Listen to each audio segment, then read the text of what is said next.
Morning everybody, how are y'all doing today? I'm doing great because there's been quite a few interesting things that have popped up over the last couple days. Just this morning we got the official Nintendo Switch 2 reveal, which honestly, I agree with the people who say that the name is kind of weird, because like we've all been calling it the Switch 2, but I don't know, I feel like, I saw a post from Griffin Gaming, he said like Super Nintendo Switch or something like that would have been better, and I kind of agree, but ultimately the name isn't a huge deal. But yeah, the thing we're going to talk about today is the fact that there was an article published by a news site known as The Information, which is not like a gaming site or anything like that, so if you haven't heard of it, like I hadn't, then understandable. It's more like business and tech related, although I was surprised to know, I actually reached out to my dad, like asking some questions about it. He's a businessman, but he had never heard of it, so that's a little weird, but whatever. They put out an article talking about how a portfolio manager said that Activision has been disappointing for Microsoft. Now, obviously, I am not a portfolio manager. Not even close. I'm some random guy on the internet who should probably be going to the gym right now instead of making this video. But I think it's pretty clear to see. He is talking about this from an investor standpoint. If he's saying Activision has been disappointing, he's most likely talking about the fact that Microsoft's stock didn't dramatically increase because of the acquisition. Now, I say probably because I can't read the article because it costs like $300 or $400 to read it. And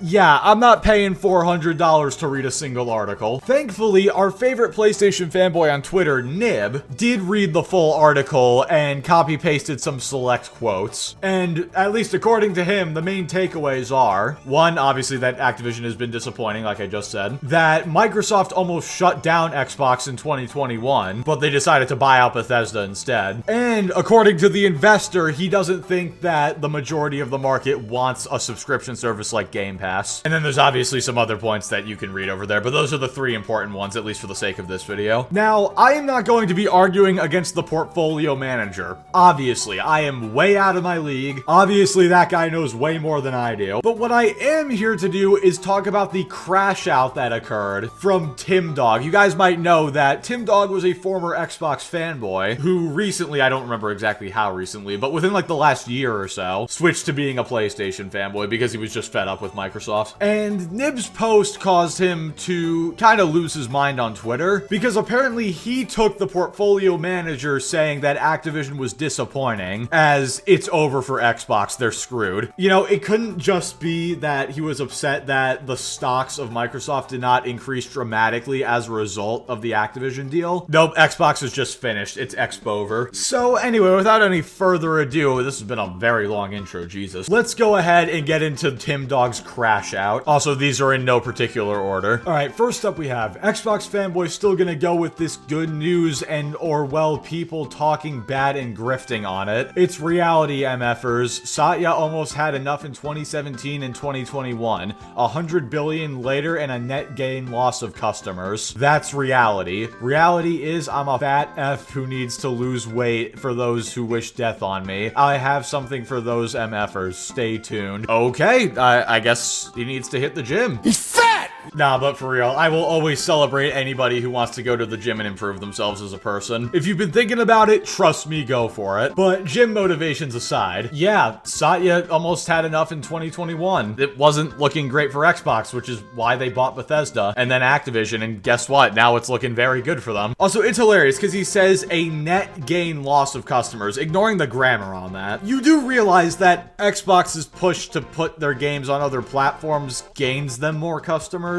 Anytime somebody buys a game on PlayStation that is made by Xbox, especially COD, guess what? That is a new Xbox customer because they are buying their games. Yes, I get the console sales are bad, but that's not the only thing that matters. That's the problem with these guys. They only look at console sales and think that, oh, well, if you're not selling a lot of consoles, you don't have a lot of customers. That's not true. If you buy an Xbox game, even if it's not on Xbox, you are a customer of them. I bought Halo Infinite on Steam. I am one of their customers. customers. When my roommate buys Indiana Jones on PS5, guess what? He will be one of their customers. In fact, Xbox has far more customers than PlayStation does, because PlayStation only puts their stuff on PlayStation and PC, and then like MLB The Show on Xbox. But besides that, not really anything else. But Xbox is putting all their stuff on PC, and they've been pushing more towards releasing a bunch of their older games on PlayStation, and some even on Switch. But please tell me how it's reality that they have a net loss of customers. Oh yeah, that's right, I forgot. A portfolio manager said that Activision didn't do much for Microsoft stocks. Therefore, the whole brand is dead. Alright, so for this next one, a guy named Chris, great name by the way, replied to Tim Dog saying, "Another day, another fake gamer tries to convince people Xbox bad, PS good," and then talks about the consumer friendliness of Game Pass. And then Tim Dog replies, "Lol, another fake gamer that wants to bury his head in the sand and pretend that everything is great because he doesn't buy games and only Game Passes them. Blame assholes like this when the reality hits and Xbox is not making consoles." Well, Xbox already confirmed they're releasing another console next generation, and it might even be coming next year, actually. But yes, things have been pretty great for Xbox recently. Indiana Jones was great. We got the developer direct coming soon, which is going to have Doom featured at it. So excited for that. And I read their 10K for 2024. Their financials are looking pretty good, but we're going to talk about that in a little bit with a more relevant tweet. All right, now this next one, I'm gonna be honest, this one's just kind of confusing. It feels like Tim was having like a schizophrenic episode when he wrote this. All right. "Put your head in the sand. Xbox fanboy with struggling YouTube. Soon you will be done finito, back to calling me for shows. No, this isn't directed at Cult or Boom. Just saying deal in reality." All I have to say to that is, huh? This wasn't even in like reply to anything, by the way. This was just a solo tweet, and apparently it wasn't directed at Cult or Boom, so then who was he talking about exactly? Maybe Alex or something? I am so confused right now. You know what this reminds me of? Remember those like old anti-drug things where it's like before and after alcohol, before and after meth, that stuff? Replace one of them with before and after console war and just put this there. This man has been driven insane by it. Guys, this is so sad. You know what? Hit like. 1 like equals 1 sanity. I don't know what that means, but do it. All right, continuing on. Jenkins says, "Gaming journalism is dead. Using an account proven to be a fanboy and wrong so many times," which was in response to Paul Tassi quote tweeting Nib. And then Tim Dog says, "Pretending it's fake when Xbox down 48% in Europe today year over year after a horrific 2024 where they were down. So we down, lol, but it's good. Satya is still gonna fund it." Oh no, they're down in Europe where they already don't have a massive presence anyway and is not their primary market. This is truly terrible, guys. It's over. Now, what is Tim Dog's source for this? I genuinely have no idea because he doesn't provide one. There probably isn't one, to be honest, but I actually do have a source to counteract it. Let's take a look. So shout out to my dad for recommending this. I was looking at it yesterday. I found Microsoft's 10K document from 2024, which if you don't know what a 10K is, it's basically just an annual report that companies release that describes how their business is doing. And it includes how they're doing financially near the bottom. Now, you can look this up and read it for yourself if you want to, but it's like over 100 pages. All I did was Control F and then just type in gaming. But you can see right here, gaming revenue increased $6 billion or 39%, driven by growth in Xbox content and services, which you can also see if you go near the bottom where they add up their actual revenue from every sector for the year. As you can see, gaming was their 4th biggest sector. In 2023, they made $15 billion, and in 2024, they made $21 billion. So yes, in the European market, they're down, but overall, they are very much up. So yes, Satya will continue to fund them, because unlike what you claim without a source, they are actually making money. And going back to that second part where you can see all their revenue added up from the year, it kind of makes sense why the portfolio manager would say that the stocks didn't increase much even though the gaming division increased a lot, because the gaming division only makes up like 8% of their total revenue. So even if there is a big jump, it's probably not going to change a whole lot. Then again, that's just what my dumbass thinks. I'm sure there's going to be some portfolio manager in the comments who knows exactly what he's talking about, who will be more than happy to correct me. All right, now this next one, I'm not really including because it's like super salty or anything. I'm including it because of a certain reaction it got. So Tim Dog said, Xbox wanted 5% of Sony share after COD purchase. I wonder how Phil sells that that to Satya, they lost 10. Reality. Expert typing, by the way. And then this guy said, cite your sources. And then somebody replied, trustmebro.com. Now, that was funny enough on its own. But what made it even better was I read that to Delta when we were in a voice chat yesterday, and he lost it. Just take a listen. Trustmebro.com!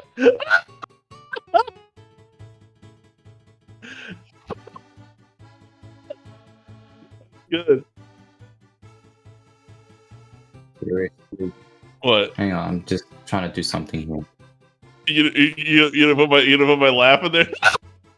God, I hate Discord noise filtering sometimes. Like, cut out background noise. Don't cut out somebody's laughter. God. But yeah, as for what exactly he's talking about, is he talking about the split of like how much Sony makes off of every COD sale? I'm not entirely sure. All I know is Xbox is still making money off of every copy of COD sold on PlayStation. And clearly Satya is fine with that, so I really don't know what he's talking about. But now let's go over something that I do know what he's talking about. Hectic World says, what happened with Firewalk and Neon Koi? I guess they missed the memo of being self-contained. ABK and Bethesda missed the memo as well. I guess many studios are missing that memo. Game Pass is an anchor that keeps studios in business more than not. And then Tim Dog says, Sony makes money and is selling 5-1 on Xbox. Shut the F up. Show me Spider-Man and Spider-Man where they sell 50 million units just on a console.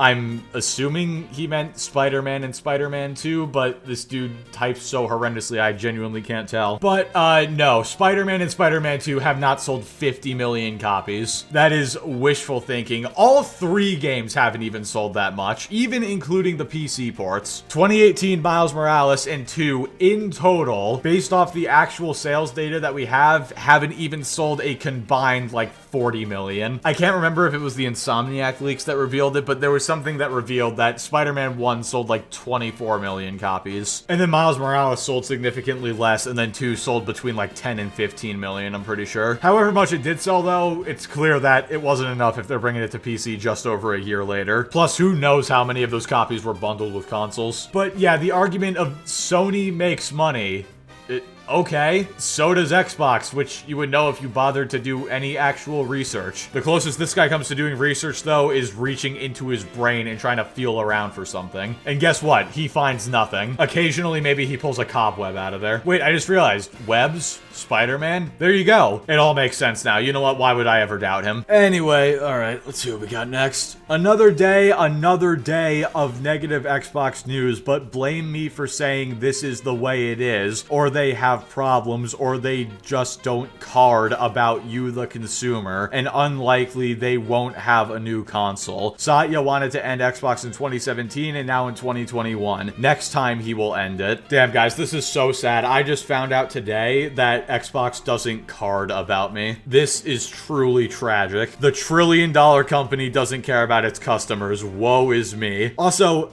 unlikely they won't have a new console. You do realize that a double negative makes a positive, right? That means that it's likely that they'll have a console, which they already confirmed. So I guess there you go. You're right. And I just love it. Oh, well, he was going to end them in 2017 and 21, but now he's definitely going to do it. Whatever the next time is, he's absolutely going to end them, even though they just invested almost 80 billion into publishers and they're making more money than they ever have. Yeah, you know what? It's over for them. They dodged the bullet 3 separate times, but now that they're actually doing very well, now they're gonna pull the plug. Make it make sense. Oh wait, you can't. Because it doesn't, and you probably know that deep down. Unfortunately, you have the bottomless pit skull, so it's too deep down for you to ever realize it. And I figured we'd end off this video taking a look at Tim Dog going after Bruv. Unrelated, I know, but we will protect him at all costs. So Frit tweeted out saying, don't you love how this dude has to be heavily put into question and called a grifter by the PlayStation community just for liking his Xbox? But Tim Dog and Crap Gamer, who obviously grifted after being massive diehard Xbots, are accepted and considered legit. Very, very true. It's almost like these guys are okay when it goes one way but not the other. And then Tim Dog took offense to this and said, that guy was an Xbox fan for what, 3 months? I've been an Xbox fan since 2001, as was Crap. Lay off the crack pipe and get a job. And my response to this, Tim, is, how long have you been a PlayStation fan? Because by my count, it's been like less than a year. And yet, like Fritz said, you were accepted with open arms, no questions whatsoever. whatsoever, but this guy gets crucified for trying Xbox and enjoying it. Kind of funny how that works. But yeah, with that being said, that's really all I've got for this one. People like Tim Dog crashing out over the latest Xbox news will never not be funny. Like, it boggles my mind that a portfolio manager comes out, says that Activision wasn't great for Xbox's stocks, and then these guys use that as a gotcha, when you can just look at their financial report for last year and see that they're just fine. In fact, they're doing pretty damn well. A 33% increase, even more than that actually, from the previous year in terms of revenue is pretty damn good. But according to these guys, Microsoft will be shutting Xbox down any day now. You really hate to see it. Also, it's kind of funny, as I was making this video, another article got published saying Microsoft and Activision deny report regarding financial performance, which I know, like, oh, of course they would. They don't want to look bad, but also they legally cannot lie about this stuff. So if it was true, they just wouldn't have said anything. Companies can lie about a lot, but financials are not one of those things, unless they're trying to blow all their financials on legal proceedings. So yeah, it's kind of funny that they came out now, and it shows the importance of waiting to get more information before you make something. So yeah, with all that being said, that's gonna do it for this video. Thank you all so much for watching. Like the video if you liked it, dislike it if you didn't like it, subscribe if you want to see more, and I will catch you all next time.